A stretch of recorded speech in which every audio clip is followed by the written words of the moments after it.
All right, so Joy of Art Museums, welcome. So we're going to go to the Smithsonian American Art Museum. Has anybody been to that one? No? Okay, I haven't either. Because usually I think when we go to the Smithsonian, we think of the history, American history and things like that. Maybe not art so much, but maybe you'll change your tune once you see this presentation today. There's a lot of neat things that you could experience there as well. So what we're going to do is we're going to organize the artwork in the order of the states being admitted. So we're going to just do a little something different today, kind of for the 4th of July, you know, and it's all American art. And I'll go in the order of states being admitted as a state, basically. And we can kind of guess which one is next, going that way. And if you have any favorite art museums, or if there's one you'd like to visit, feel free to put it in the chat or just let me know. I'm always looking for other art museums to explore. And all the images today are from the Smithsonian Arts website. So you can go there as well on your own sometime, or you can follow along and learn more about it. There's lots of information. I won't have time to go over everything. And we do like to just soak in the artwork a little bit too. It's just nice to look at different artwork. Here is the outside of the building and the inside. It's quite a beautiful building inside and out, really. It's the first collection of American art that really has an unparalleled American art experience. And so it's home to one of the largest and most inclusive collections of American art in the world. And it really, in 1980, they really focused more on that. It has a long history. I'm not going to get into all of it because it's a really complicated how it all became the American Art Museum, because there's also the National Gallery of Art, which kind of relates to it, but this is more focused on American art. And this building that you see here was saved. It was going to be demolished, but they decided to save it and keep it for the art museum. Basically, it's an old, I believe, a postal office. I want to say it was a postal office. They almost, the patent office, excuse me. It was the patent office building. So they changed it into this museum. You can see this, I love this hallway here, or the corridor. And that'd be a different way. I've never been to a museum that has these here like this.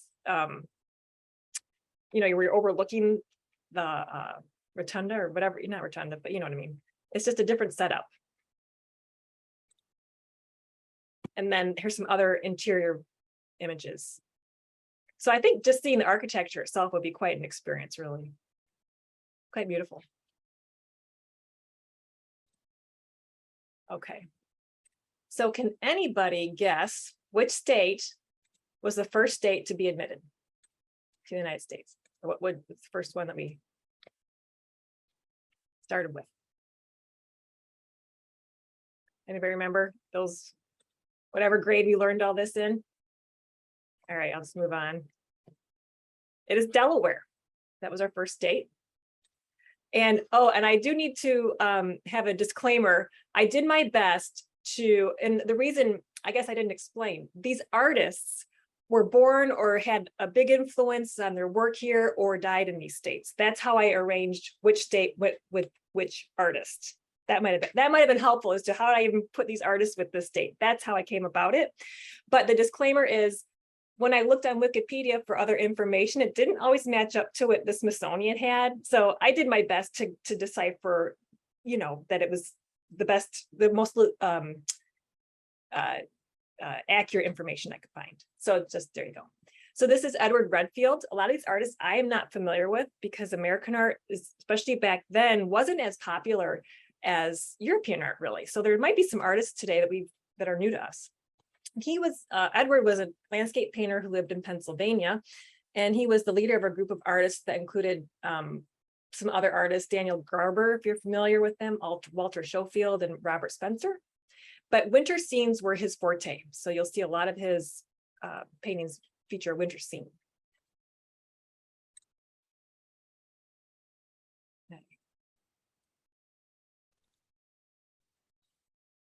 Next is Pennsylvania. That's our second state, or the other word for state. What are they called? What were they called when they were first? Not a state, but I'm lost. Yeah, thanks. Okay. Okay, I'm more about the art today, I guess. Okay, this artist, Thomas Eakins. Now I've heard of him. I might be more familiar with Thomas Eakins. He was born in Philadelphia, lived mostly in that area. And he was a painter. He was a photographer and sculptor. He did all sorts of artworks. And he really had more he was more controversial with his paintings or his artwork a little bit. He was unusual because he would paint his subjects more with a psychology component to it. See, like this picture here, you can even see there's more of a thought to this sitter rather than just a nice portrait pose. He really depicted thoughts and psychology in his portraits. So that was a little unusual at the time. So, and a lot of times in 1903, especially, artists would turn to nature. He wasn't as much into that. He was really into these portraits as well. And there you are. Okay, third state. Any guesses? It's in the Northeast. So, all right. New York. Oh, close. New Jersey. There you go. Yep. George Inness, we might know, some of us might know about his work. Beautiful work. If you're into the landscapes, he is considered often called the father of American landscape painting. His career spanned more than 40 years, and he has over 1,000 paintings, it says, too. So he was an active painter.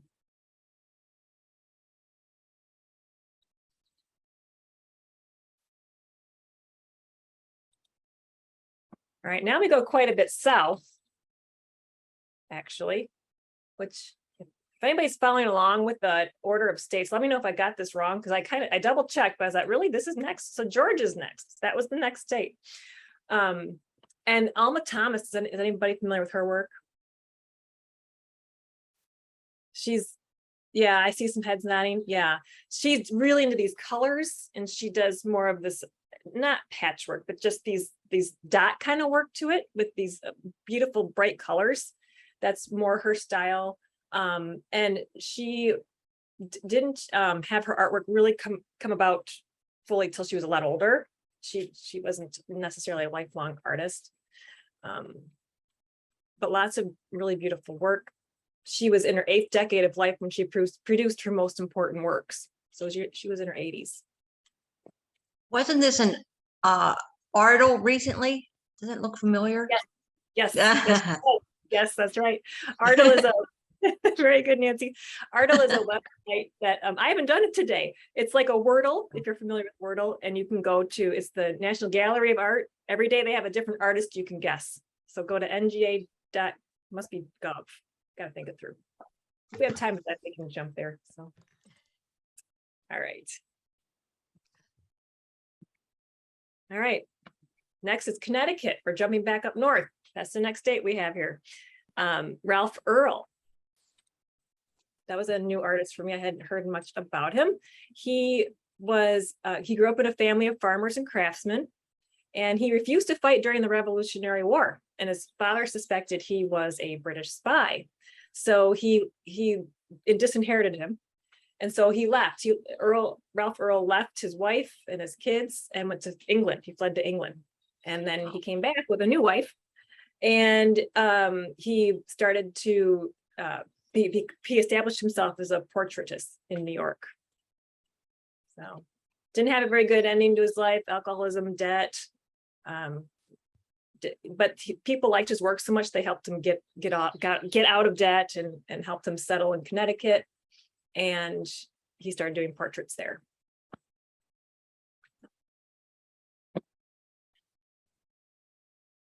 Okay, next up. If anybody ever thinks they know, shout it out. Kind of like a trivia game here today too. After Connecticut, we have Massachusetts. there you go. Massachusetts. With Winslow Homer. So that's one that a lot of us might be familiar with. This particular one, he did a lot of, Winslow Homer did a lot of more sea pictures, sea scenes on the with boats and mariners, excuse me. But he did this as well, A Visit from the Old Mistress, which was quite popular. It captures really I'll just read what it describes here. A tentative encounter in the post-war South. The freed slaves are no longer obliged to greet their former mistress with welcoming gestures, and one remains seated, as you can see there, as she would not have been allowed to do before the war. So Winslow Homer composed the work from sketches he had made while traveling through Virginia, and it really conveys a silent tension between two communities seeking to understand their future. So he depicted that here. Okay, next starts with an M as well. Marilyn. This was a newer artist to me as well. I really was struck by the detail. It's kind of impressionist, but there's still some detail in there, like more fine work, you know, not as loose brush strokes, some tighter brush strokes in there, which I kind of felt neat. He used muted colors to evoke the changing light and shadows cast by trees over a field, it says. I feel like I've been somewhere just like that. Looks very familiar. So.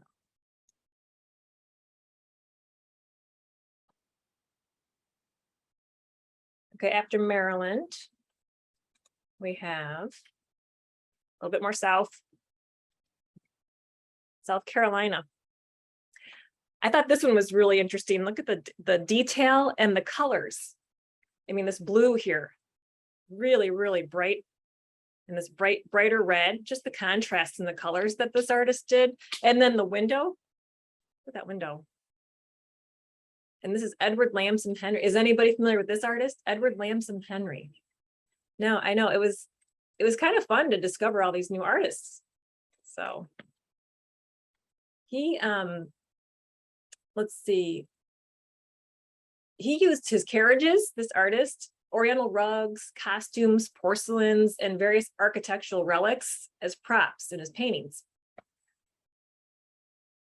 So, not sure. And this, oh, notice, I wanted you to notice, this is opaque watercolor on paper, mounted on paperboard and wood. So I can't imagine trying to maintain a work like that, you know, make sure it keeps its color. I mean, with that beautiful color. So that's much more complicated than the oil to maintain.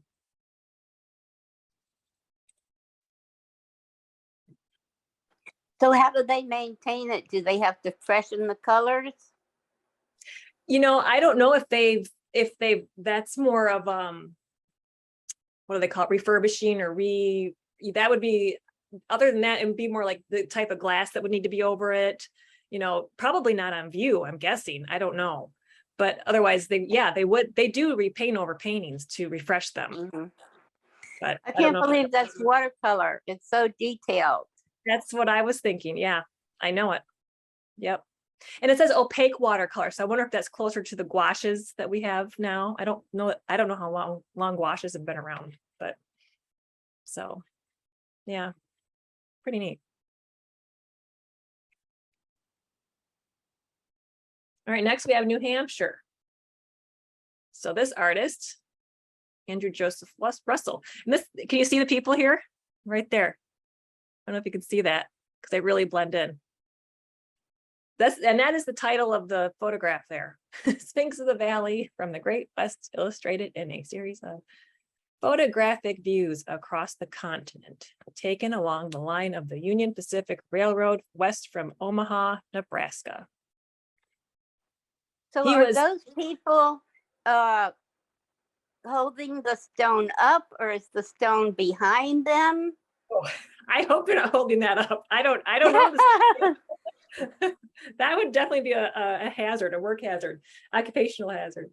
I'm guessing they might work on the railroad, but I'm not sure. Yeah. This artist was he became the official photographer for the Union Pacific Railroad. Oh, they're posing in front of it.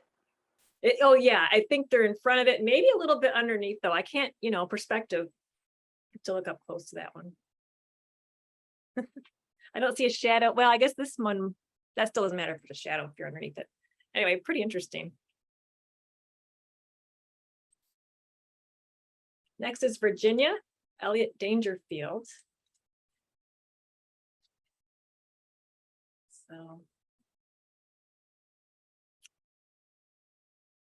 So it says in the landscape was the result of his experiences in the farmlands of North Carolina and the technical advice he received from his friends. George Innes, that was one of his friends, and Henry Ward Ranger. Is he holding the lamb? I'm trying to visually read. There's a Right here, lamb. Yeah. That's what I thought. newborn, yeah. Yep. Yeah, look at the lighting on that one. Yeah, pretty spectacular there. So, Yeah, the sky is glowing golden. yeah. Do you think that is sunrise Oh, versus sunset? I think it's sunset because they're coming home, but I don't know. Yeah, that's true. true. Unless they were up all night helping the lamb get born. You know? Up and give birth. Right. You never know. Yeah, Oh my God, that's funny. yeah, It's beautiful. yeah. All right, this one, interior with portraits, New York, where it's the state. And those of you that came in later, what I'm doing is going in the order of states that became part of the US, basically, the United States, and the artists that were associated with that state. Born there, died there, or had a lot of work there. So that's just for something fun, something different. And I think there's a little background noise. Does anybody wants to mute? Okay. All right. So Thomas LeClaire. Let's see. I like the dog at the door. He's looking in like, what's going on? Yep. Yeah, there's lots going on in this painting. Yes, that's what, and then look at the background with these statues here. I mean, it looks like a studio Oh, yeah. kind of setting.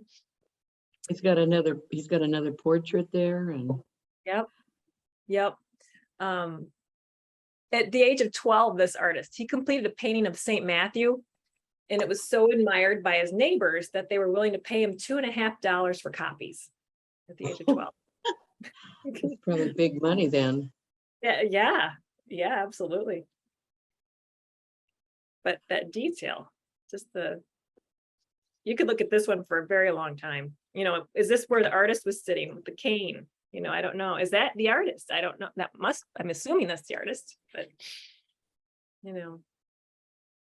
Do you know what it looks like? It looks like he's taking a picture of, he is, isn't he? Well, He's got his it head over like, does. you know how they used to do Right. when they would take pictures? So That's they could right. see through the lens?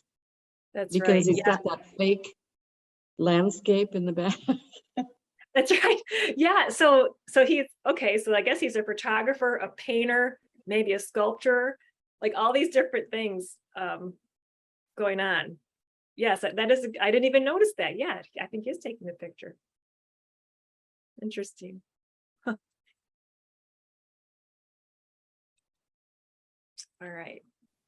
Next is North Carolina. This is a little different. There's a couple of these that I have to show today. These mural studies. This artist, while he was in his 20s, the government commissioned him to paint murals for Michigan and Indiana post offices. Post offices, I have one or two of those that request commission murals. And this is a study for one. So this is on fabric and then mounted on fiberboard. So long after his years of working with the New Deal, that's its sponsored Works Progress Administration, the artist continued to experiment with mural decoration using such diverse materials as stained glass, anodized, that's how I say it, aluminum, and cast stone. Okay.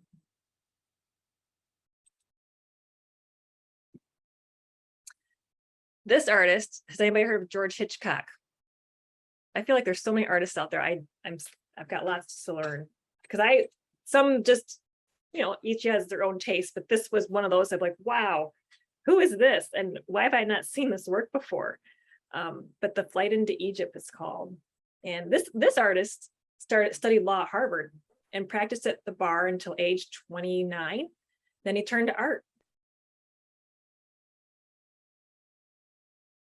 he's not as well known today, but apparently during his life, he was regarded in Europe and America as one of the best painters of his period.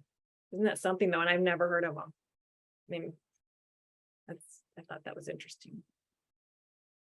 It looks like kind of a photograph, like it's Yeah. like a It mixed does media. look- Yeah, where you painted on a photograph or something. Yeah.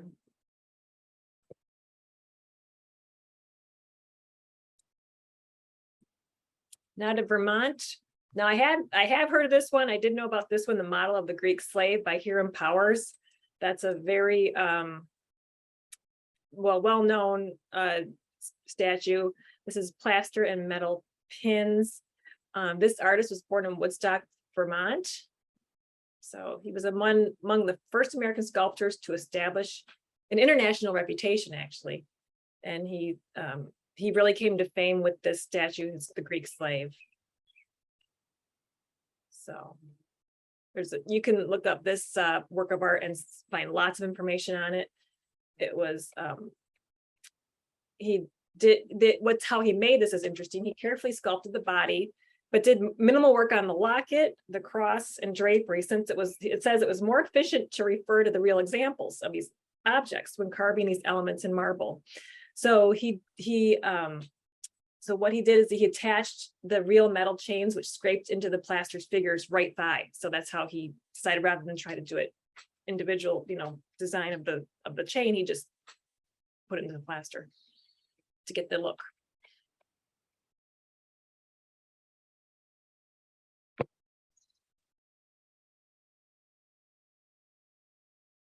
And Kentucky, water carriers Venice. This is Frank Duveneck. On canvas. His parents, the artist's parents, were German immigrants, and he showed talent at an early age, painting signs and decorating coaches. Sometimes you'll hear that a lot of artists do start with painting coaches and things like that for a job, and then if they're good enough, they can make a living painting paintings.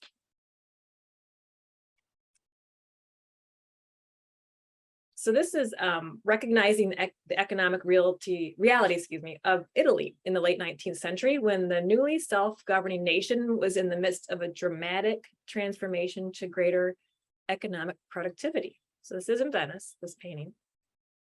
So it says that the children are dreamers and workers, poised to restore Venice's leadership in trade, manufacturing, and the visual arts. So.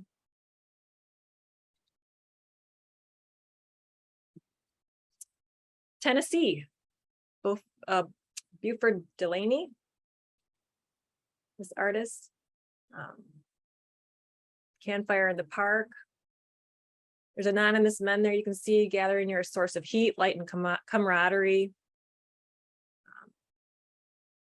It says it conveys a legacy of deprivation, like not only to the Depression years after 1929, but also to the long-standing disenfranchisement of Black Americans portrayed here as social outcasts. So he was depicting that here.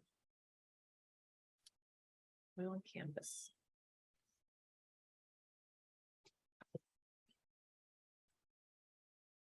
Oh, Right. Then we go to Tennessee here. Quite a different style. Andrew Jackson, Ralph Eliezer, Whiteside Earl. Lots of last names Earl, which is just weird because that's one of my family names is Earl. So it's like, am I related to anybody? I have to figure it out. oh, But- really? The last Earl, I don't think I would be related to, Ralph Earl. He kind of skipped town and left his kids and wife. And well, maybe this one's better. Oh no, unless it's the same Ralph Earl. Oh shoot, I'll have to look into that. Anyway. Okay. Oil on canvas. And you can see the background here. I imagined he might have put that. It doesn't say anything about the painting. I don't know if he put this in himself or if Andrew Jackson was out on the terrain, I don't know how that might have come about.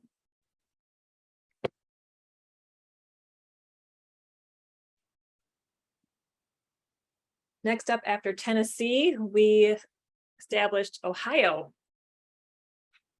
Fisher Girl of Picardy. This female artist, Elizabeth Norse. And she was acclaimed by her fellow artists and the public alike.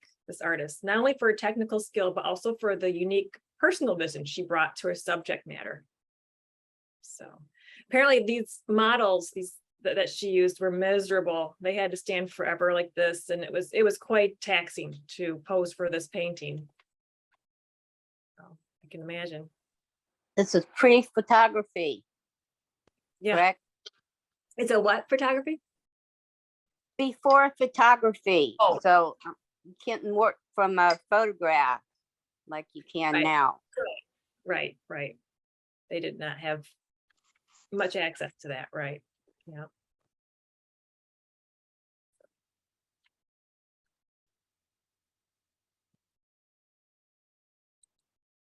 Really looks like it's blowing, huh? It does. It really does. That's amazing. I know. And that's why you feel bad if it really was blowing that whole time. They were modeling for that, you know? Oh, That's why the little boy is shielding his face from the sand. yeah. Tell you. You see how soft all the edges are. Yeah. Yeah, It's very yeah, interesting. Yeah. really poignant. Yes. You wonder what she's thinking or what, what they're doing really. Very nice.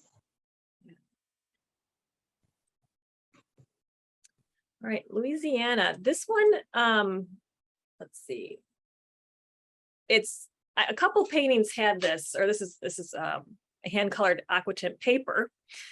I just thought it had interesting detail, but it's by William James Bennett, copy after George Cook. And George Cook is the one that's associated with the Louisiana, for what it's worth. But art back then, apparently, it was considered complimentary or kind of flattering when people would copy your work. It wasn't so controversial. So you might see some work that says this William James Bennett copy after George Cook, and that was acceptable. So George Cook painted something just like this that William Bennett copied, is what I was told. Because I couldn't understand what that really meant, because I didn't know that you could really just copy work back then and not get in big trouble. So, yeah.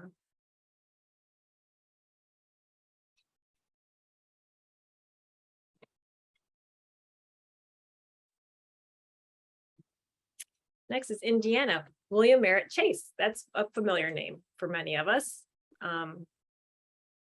Shinnecock Hills. So he was a painter and teacher, William Chase. And really his early paintings were more of a dark tone.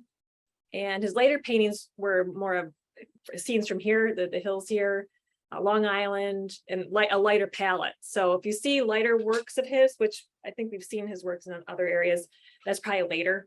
If you see a darker work of his, it might be in his earlier career. So.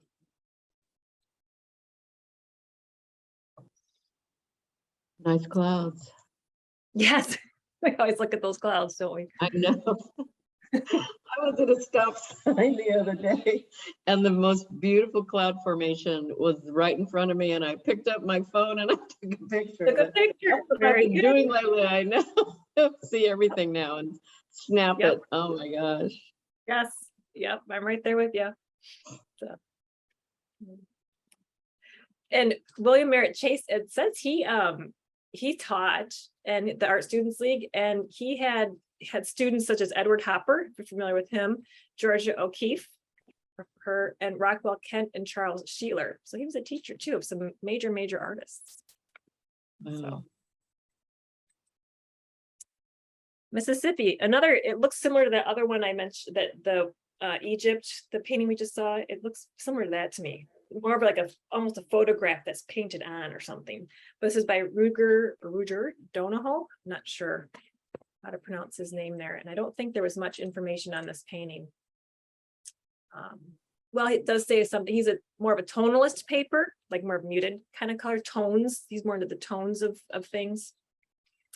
Impressionist and a symbolist as well. He's known for these kind of themes.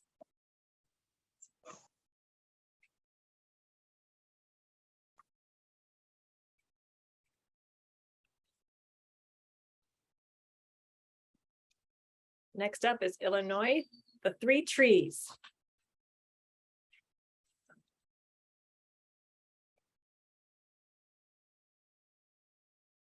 This artist was raised on a farm on the shores of Lake Erie. So.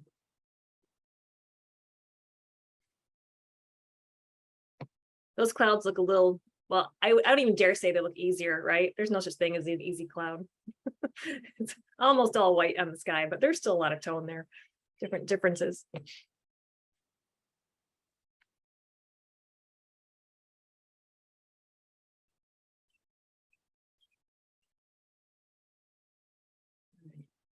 Next is a total change of tune, isn't it? Alabama Natural Bridge by Roger Brayon.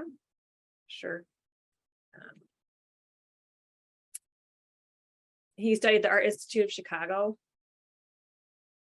And that at that time, Chicago had become an alternative art community, and that attracted artists rebelling against the current art trends of New York City in the 70s there.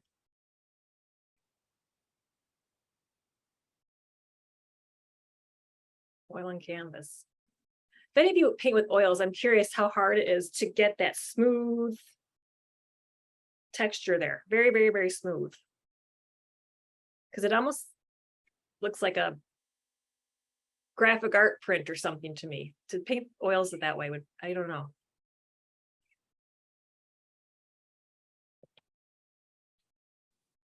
Those look like giant Oreo cookies in the back. Yes, they do. They do. The mint flavor. Right, definitely. Yeah. Yeah. Oh my God. There's the little light on there and the person in the window, all those little details to look Oh my through. gosh. So, Couple people on the bridge back there. there, Or yeah. before the bridge. Yeah. here. Or yeah. Yeah.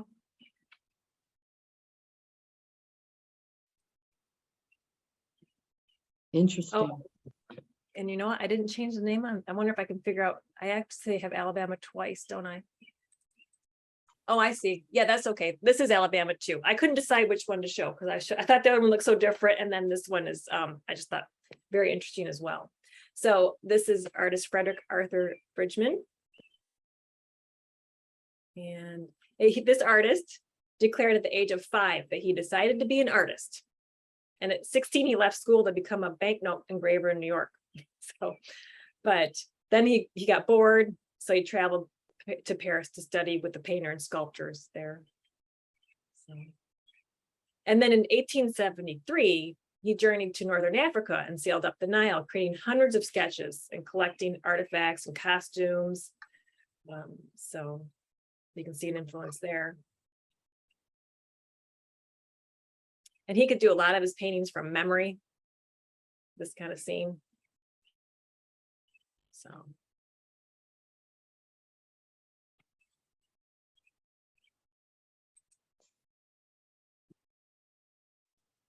Then Maine, that was a pretty scene here.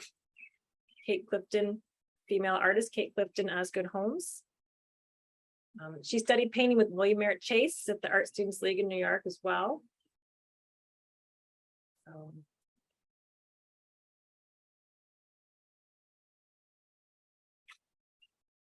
Very warm colors.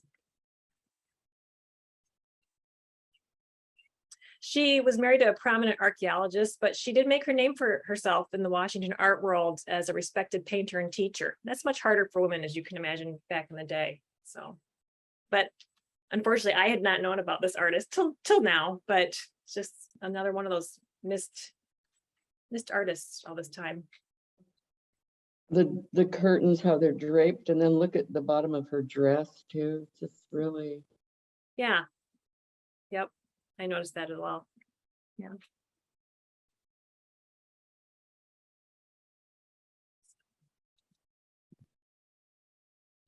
Now something a little different. Engraving, martial law. This artist had 2 passions, art and politics. So you kind of see that here. I'm always fascinated by engravings. I think that's just amazing.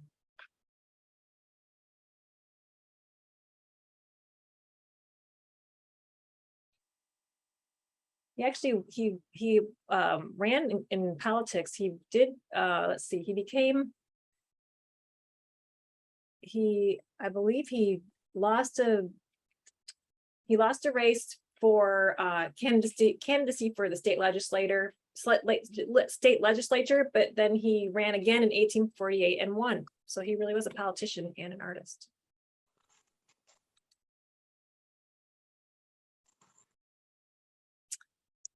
Arkansas here. Local industries. It's a mural study again, like I was mentioning, there are a couple. So here's another one from the Springdale, Arkansas Post Office. And this is a female artist, as you can see, Natalie Smith Henry. So her design caught the eye of the panel members, and this led to other mural commissions. And she was well received with her career. She had a good career, apparently. She's part of the New Deal program at that time, helped artists like her find work during the Depression.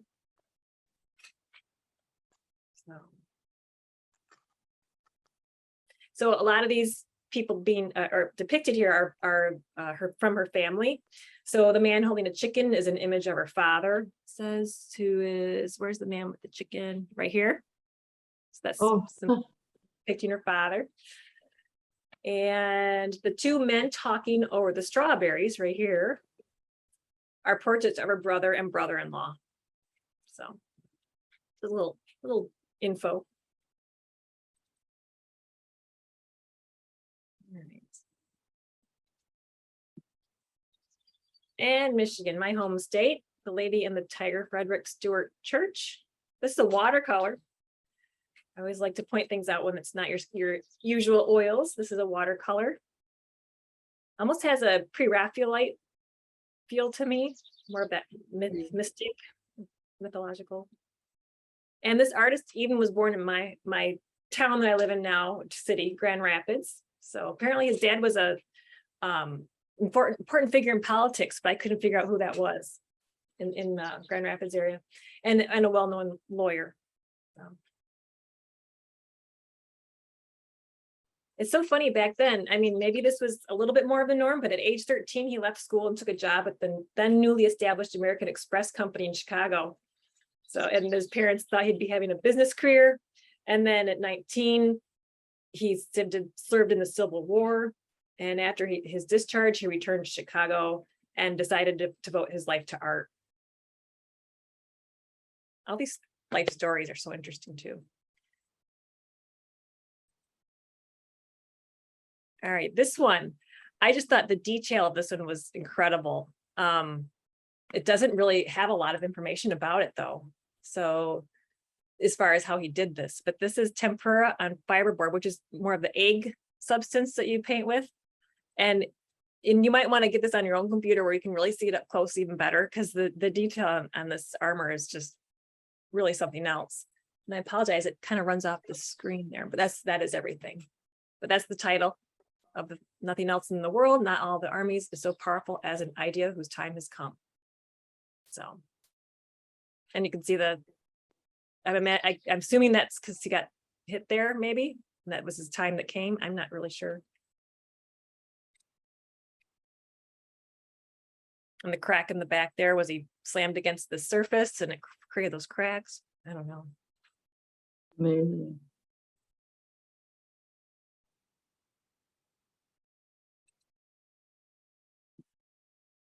All right, Texas. Let's see, Lady Macbeth. This is by Elizabeth Ney. So this sculpture here is both a dramatic portrayal of a famous Shakespearean character, of course, and a self-portrait. So apparently she had some strife in her life. This sculpture, completed 2 years before she died, suggests the remorse and guilt the artist felt about her relationship with her estranged son. That's what it says here.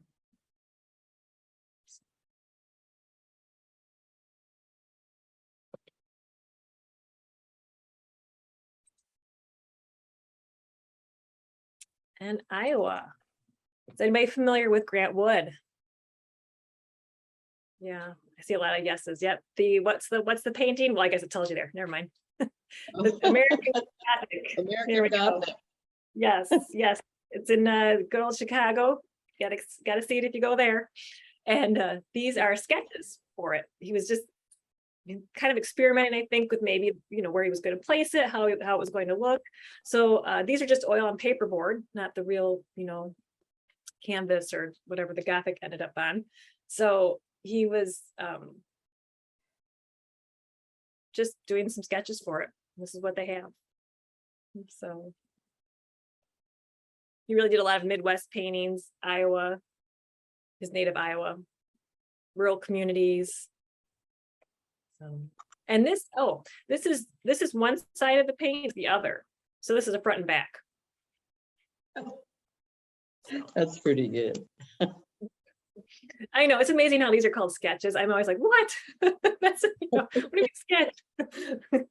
That's gotta be in a museum too. Well, I guess it is, but you know what I mean. All right. All right, Wisconsin. Spring dance, Arthur F. Matthews.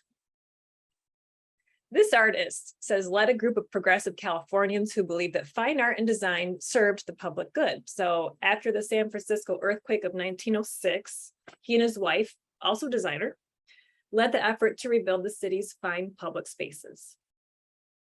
Hmm. So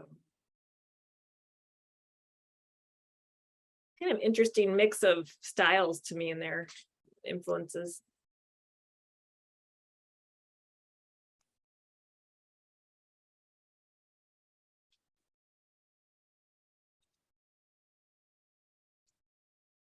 And this one, has anybody heard of Helen Lindeberg?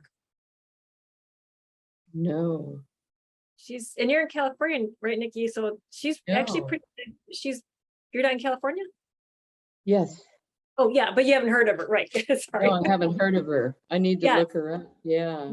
Yeah, she's big out. It was in California, and she was born in Chicago, moved to California in 1912. She was a surrealist, so she has very unusual art, you could say. This is one of her more popular works here, and she called her earlier style New Classicism, and she also explored other styles and techniques, including murals for the WPA and acrylics. But really, I think she's more known for her surrealist and post-surrealist paintings. Well, surrealist paintings. So, and in this painting here, she's depicting herself in 4 different ways. She copies a pose from a childhood snapshot, which you can imagine is this here, reproduces a self-portrait. So maybe here, let's see, self-portrait, and then cast her shadow between the child and the picture, and then signs her name on the painting. So that's considered her fourth way, but I don't know where her signature is. So I'm not sure. Doesn't see. It's somewhere because it's supposedly pretty significant in the painting, but I can't see it on this picture here.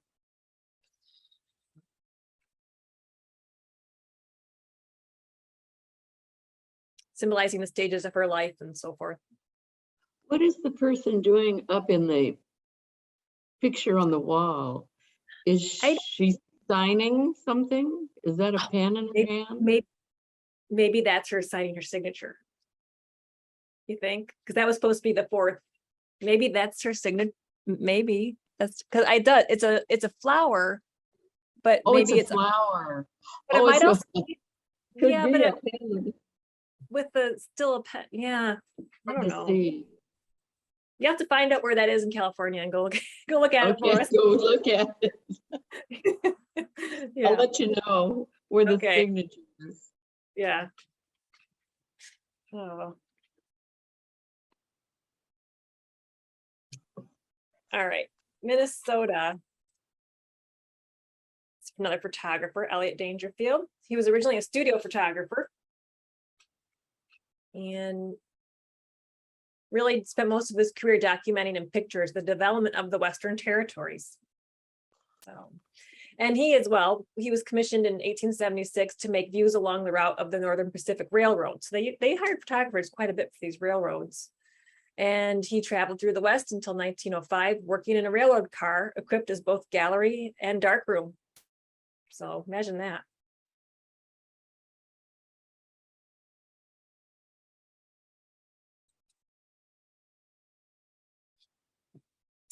and Oregon.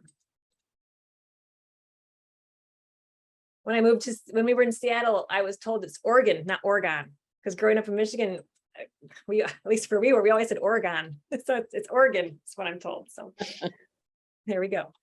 The South Ledges by Child Hassam. He was a painter and illustrator. He was a leading American impressionist whose work was much influenced by, as you can imagine, Claude Monet. His landscape, street scenes, and interior scenes were both popular and officially recognized, says. Again, I mean, it says leading American impressionist. This is an artist I might have heard of, but just not as familiar with. So it was really fun to discover all of this. And these waves, now when you're trying to paint waves, right? This is another way to look at it. Just really an impressive brush stroke, but not so simple, right? Instead of a plastic fork. Yes, not that there's anything wrong with that.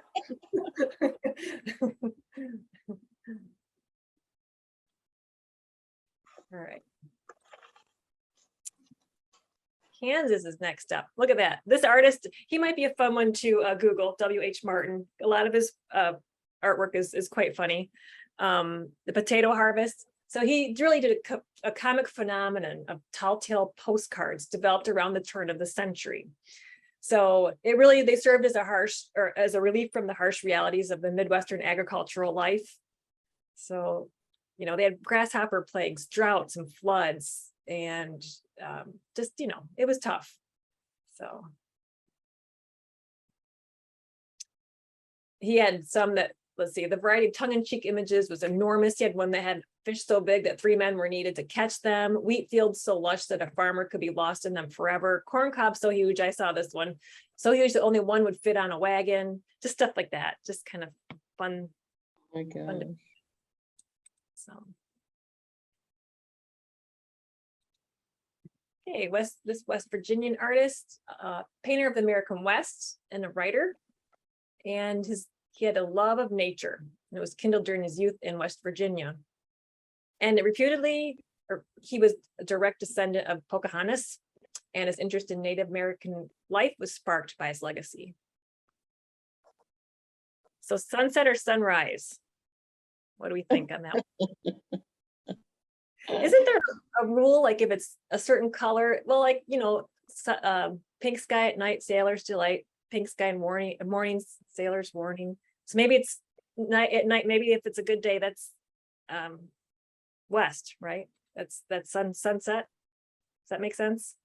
I don't know. Yeah, it does. I just think it's sunset.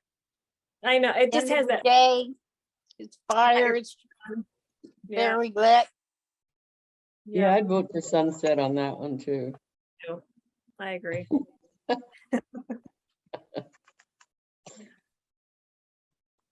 right. It's a different type of art here, almost like a more folk art look, maybe. Look Mission. at Yeah. And I don't have any information on this one. And the artist, I couldn't really find any information on him either. So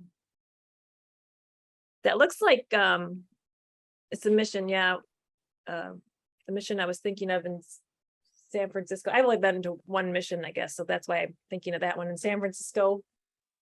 It has that you can visit as a tourist. I don't remember. And we're on to Nebraska, another albumin silver print. And this is Yellowstone area.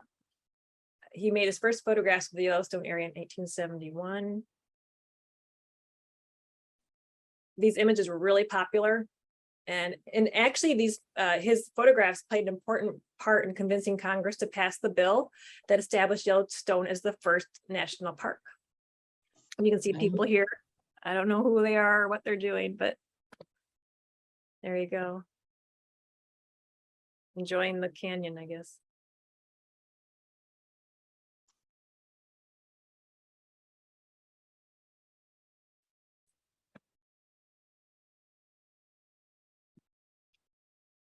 And here's another mural study for another post office. To me, it has like a Diego Rivera feel to it, and kind of look. that did the mural in Detroit's art museum, and many other works, of course. But this artist was a painter and teacher and largely self-taught. He was a migratory farm worker and a lumberjack and a heavyweight boxer in the Navy. A lot of his artwork, when I was looking him up, is a lot of boxer themed artwork. And he was a mural painter under the Works Progress Administration and specialized in Western subjects. So quite a scene there. Mine rescue. Little maybe cubism. Anybody see a little cubism in there? A little bit. A little bit, huh? Maybe, yeah. And down the perspective there with Yeah, look at cars. that. Hearts way back there. Mhm.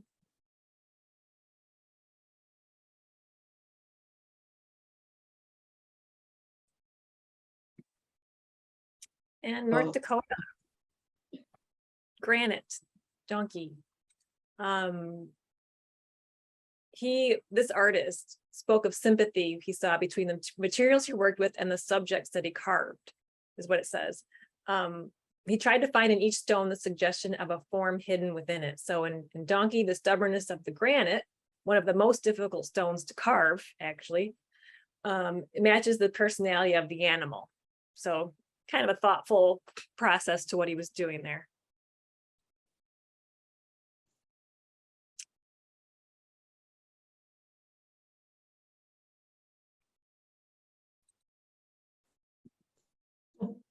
In South Dakota, we have some time. I better hurry up. Another mural study for post office, Alabama post office.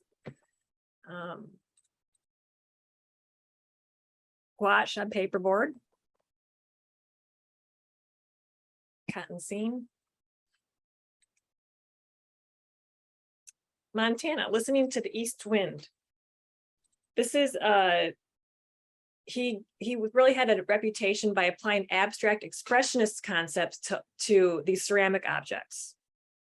So he did a lot of that. He's known for that. You can kind of see how that's more of an abstract expressionist feel or take on things. The artwork.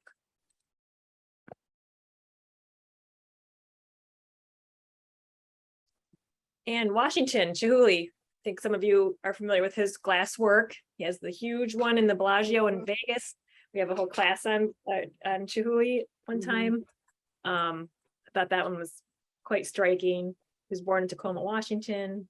He currently works in Seattle, where he collaborates with and directs a team of glass blowers to produce his signature chandeliers. He doesn't do it himself anymore. He had an injury. He has only, he lost an eye, I believe, from his injury. A lot of signature chandeliers, seat forms, baskets, and cylinders that he does, his group does. And Idaho. This artist that's on Borglum, does anybody know what major monument he's responsible for, you could say, what he created? I was blown, I was like, really? Who did that? I never knew who did that. Mount Rushmore. This artist did that Mount Rushmore. Yep. Oh, you knew that, Nikki. That's good. Yeah. Yes, I did. Yeah. Maybe I knew it one time. Guess he had a fiery personality. But I think to do that monument, oof, that would take quite a personality and bravery to go up there. Oof, can imagine. All right, we just have a few more. Wyoming, Jackson Pollock. From Wyoming. Yep. It's an etching on paper. He's known for that action painting, where he does a lot of dripping, standing or walking around just painting and dripping all that paint. You've seen a lot of that. Great movie. I always recommend that movie. I think it's just called Pollock with I always lose the artist. So Ed Harris. Ed Harris, yeah. A great movie. And who plays Lee Krasner's wife is really good too. I don't recall her name. But yep.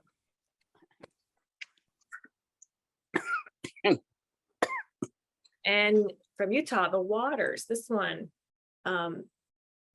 This artist. He started out as a cowboy rancher by his older brother, Gutsan, the one who did Mount Rushmore, persuaded him to pursue art.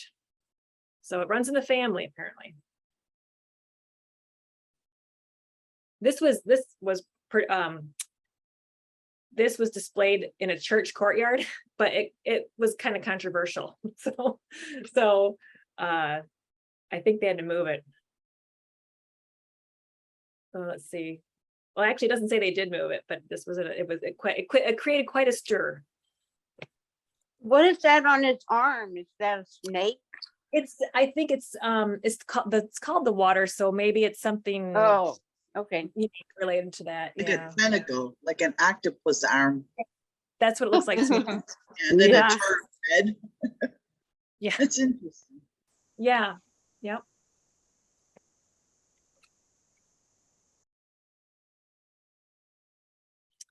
In Oklahoma, getting a little more. This is 1933 though. It's not that modern, but it looks very modern. And this is about with the Dust Bowl, that whole era, that time, you know, moved millions of tons of topsoil across America's heartland. Can you imagine? Wiping out farms, ranches. So I'm gonna speed up here, get through these here. New Mexico, Our Lady of Guadalupe. This artist, he's considered to be the first folk art. Considered to be the first folk art created in New Mexico. Water-based paint on wood. So I don't know what that really means, but that's interesting. Water-based paint on wood.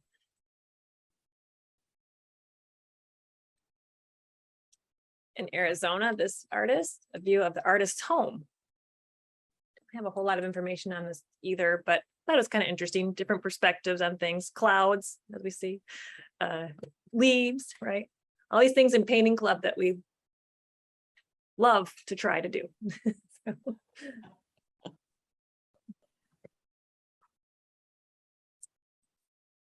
And an artist associated with Alaska is Karen Birch. They say her work is a hybrid of improvisational painting and exacting stitching. I don't really know what that technique is, but I can imagine some type of stitching involved. She integrates these with all these different materials, these techniques, to create mesmerizing and complex abstractions. And our last state we acquired or that joined us is Hawaii. And it's a photograph. Oh, it's called Alaska. I was like, wait a minute. This photograph's called Alaska. Ours is from Hawaii. He's really known for his bold compositions based on Western landscapes and natural forms, and for his extraordinary printing style. So there you have it. That is all of our states and artists associated with. So there's more, but this I just picked. So you can go to that website yourself if you'd like. I'll send it in the follow-up notes and you can have fun exploring. What was really nice about it is that they have a way they organize the artists by state. So that's what made it easier. They just said, you know, they categorized them differently. I've never seen that before. So I thought, well, here's a chance.